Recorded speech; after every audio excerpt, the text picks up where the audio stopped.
எசேக்கியேல் அதிகாரம் 14. இஸ்ரவேலின் பெரியோருள் சிலர் என்னிடம் வந்து என் முன் அமர்ந்தனர். அப்போது ஆண்டவரின் வாக்கு எனக்கு அருளப்பட்டது.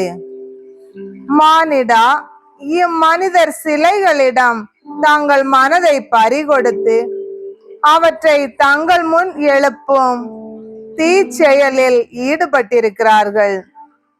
இவர்கள் என் திருவுளத்தை அறிய நான் விடுவேனோ? ஆகையால் நீ அவர்களோடு பேசி அவர்களிடம் சொல்.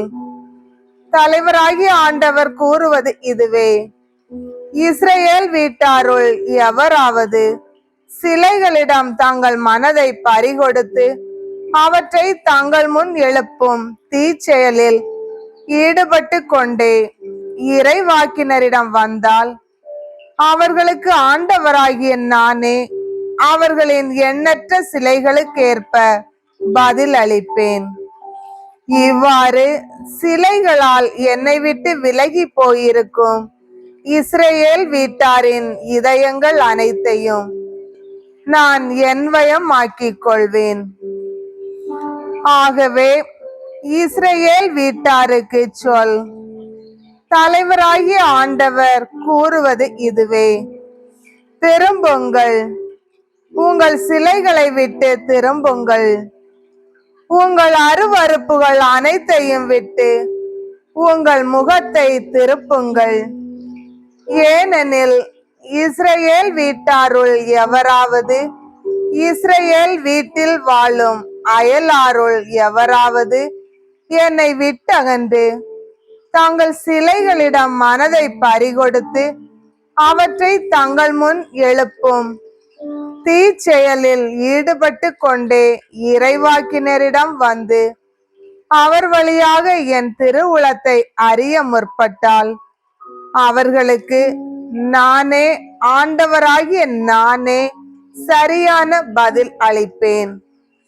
அவர்களுக்கு எதிராக என் முகத்தை திருப்பி அவர்களை அடையாளமாகவும் பழி சொல்லாகவும் ஆக்குவேன். அவர்களை என் மக்கள் நடுவிலிருந்து வெட்டி எறிவேன். அப்போது நானே ஆண்டவர் என நீங்கள் அறிந்து கொள்வீர்கள்.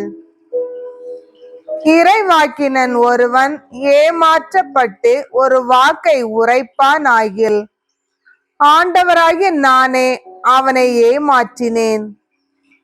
நான் என் கையை அவனுக்கு எதிராக நீட்டி என் மக்கள் இஸ்ரவேலின் நடுவிலிருந்து அவனை அழித்து விடுவேன்.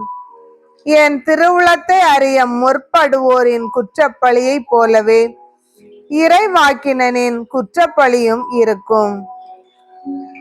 அவர்கள் தங்கள் குற்றப்பழியை சுமப்பார்கள்.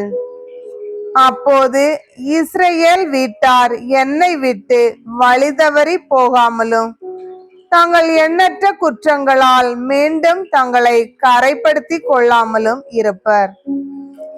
அப்போது அவர்கள் என் மக்களாய் இருப்பர், நானும் அவர்கள் கடவுளாய் இருப்பேன் என்கிறார் தலைவராகிய ஆண்டவர்.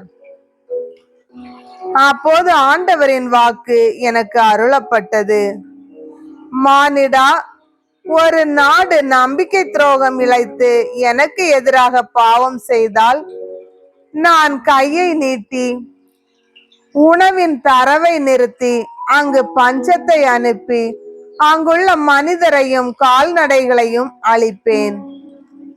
அப்போது நோவா, தானியேல், யோபு ஆகிய இம்மூவரும் அங்கிருந்தால், அவர்கள் தங்கள் நேர்மையால் தங்கள் உயிரை மட்டுமே காத்து கொள்வர் என்கிறார் தலைவராகிய ஆண்டவர்.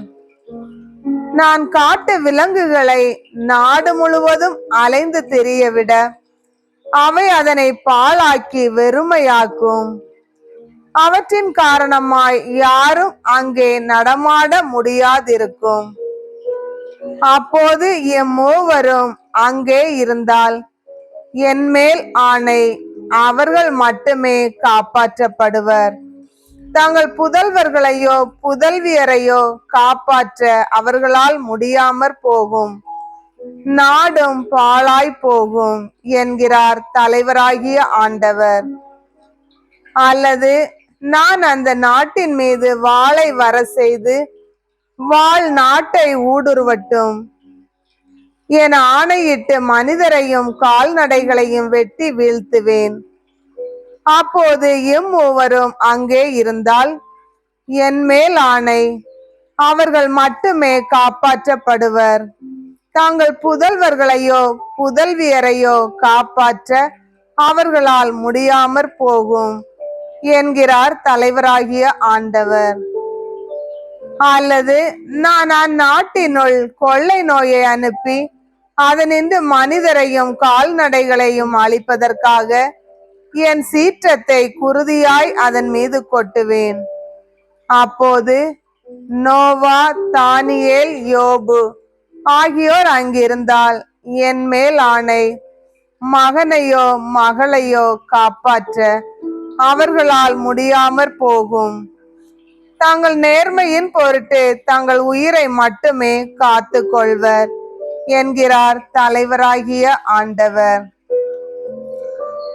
ஆகவே தலைவராகிய ஆண்டவர் இவ்வாறு கூறுகிறார்: உண்மையிலே நான் மனிதரையும் கால்நடைகளையும் எருசலேமினின்று ஒழிப்பதற்காக வாள், பஞ்சம், காட்டு விலங்கு, கொள்ளை நோய் ஆகிய என்னுடைய 4 கடும் தீர்ப்புகளையும் அதன் மீது அனுப்புவேன்.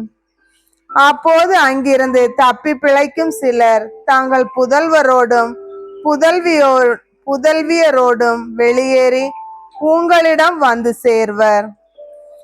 அவர்களின் நடத்தையையும் செயல்களையும் பார்த்த பிறகு நான் எருசலேமின் மீது வர செய்த தீங்கை, நான் அதன் மீது வர செய்த ஒவ்வொரு தீங்கையும் குறித்து நீங்கள் தேற்றப்படுவீர்கள்.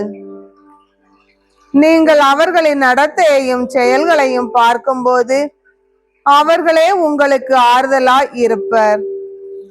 அப்போது நான் அங்கு செய்ததெல்லாம் காரணமின்றி செய்யவில்லை என்று நீங்கள் அறிந்து கொள்வீர்கள் என்கிறார் தலைவராகிய ஆண்டவர்.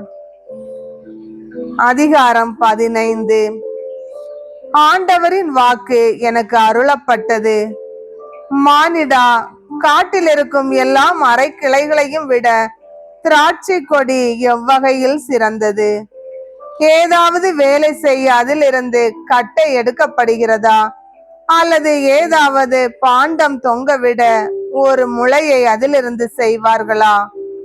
இதோ அது நெருப்புக்கு இரையாக போடப்படுகிறது. அதன் 2 முனைகளையும் நெருப்பு எரிக்கிறது. அதன் நடுப்பகுதி கருகி போகிறது. அது எந்த வேலைக்காவது பயன்படுமா? இதோ அது முழுமையாய் இருந்த போதே அதை கொண்டு ஒரு வேலையும் செய்ய முடியவில்லை. நெருப்பால் எரிந்து கருகிய அதை எந்த வேலைக்காவது பயன்படுத்த முடியுமா? ஆகவே தலைவராகிய ஆண்டவர் இவ்வாறு கூறுகிறார்: காட்டு தாவரங்களுள் ஒன்றான திராட்சை கொடியை நான் நெருப்புக்கு இரையாக அளித்தது போல் எருசலேமில் வாழ்வோரையும் கையளிப்பேன். என் முகத்தை அவர்களுக்கு எதிராக திருப்புவேன். அவர்கள் நெருப்பில் இருந்து தப்பி சென்றாலும் நெருப்பு அவர்களை சுட்டெரிக்கும். நான் என் முகத்தை அவர்களுக்கு எதிராக திருப்பும் போது நானே ஆண்டவர் என்பதை நீங்கள் அறிந்து கொள்வீர்கள். நான் நாட்டை பாழாக்குவேன், ஏனெனில் அவர்கள் நம்பிக்கை துரோகம் செய்துள்ளனர் என்கிறார் தலைவராகிய ஆண்டவர்.